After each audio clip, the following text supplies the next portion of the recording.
We're here with Darlene Midlang at her Hestia's garden, and she says she has gardens every place around here, and we're going to take a look at some of them. Was there kind of a master plan when you first started? I was going to hire a landscape person.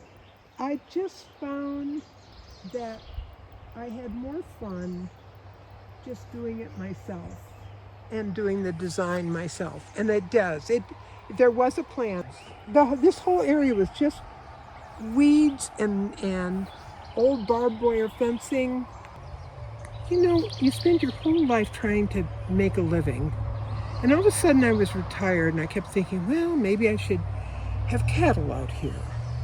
Maybe I should raise chickens. And then I thought, what if I change my whole paradigm and I don't try to make money?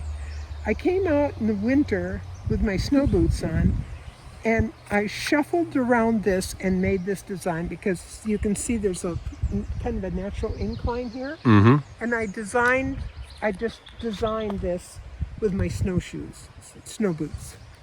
So that's almost like Michelangelo. I heard that he could see the finished sculpture inside the marble, and he kept chipping until he got what he wanted. Is that the similar process for you? I think in an odd sort of, please don't compare me to Michelangelo, but there is something about having a vision, and the vision isn't just about plants, it's about a feel.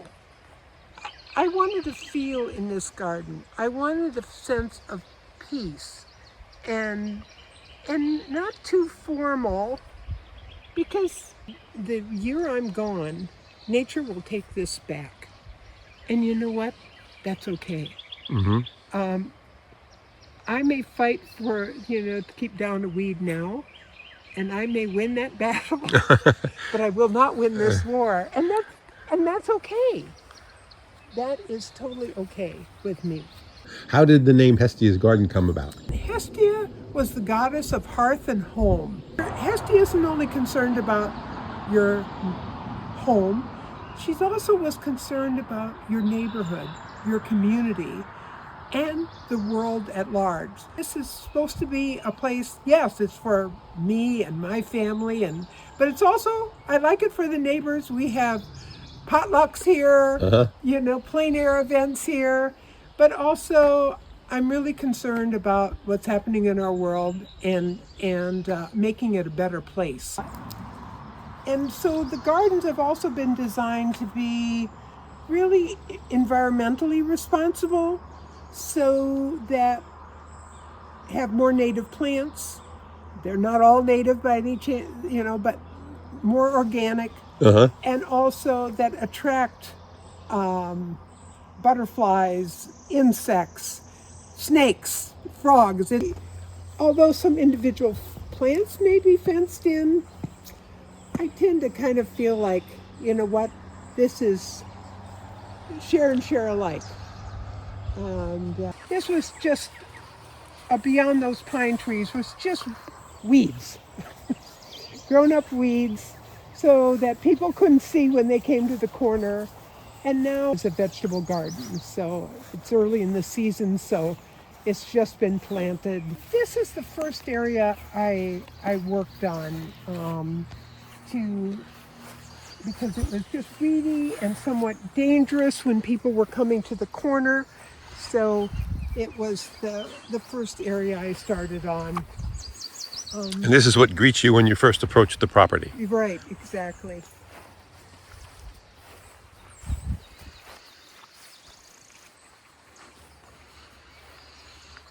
Gardeners, we just exchange. So I have to say, a lot of this stuff was not purchased. It's coming from friends and that.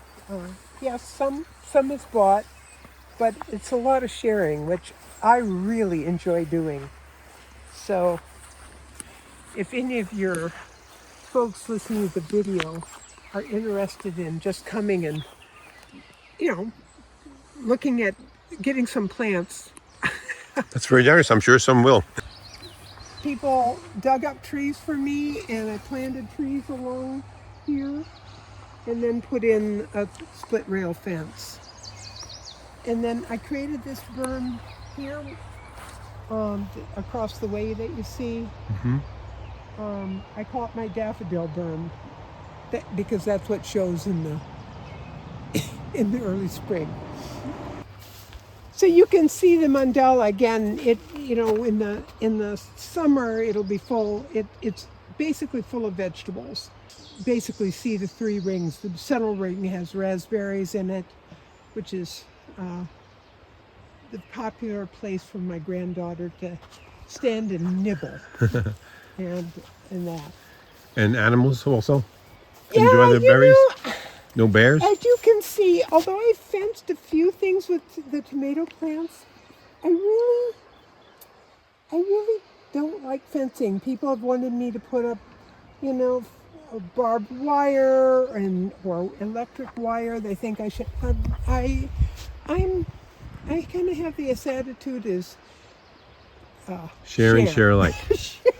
As I said, as long as it's, two for them and one for me. If it's three for them and none for me, then I get irritated. But other than that, But I can tell, I think there's more insect life, there's more bird life that I've seen happen over the past 10 years, 12 years since Nice. I've been working. And that's fun to see. So let's go down into the newer part of the garden.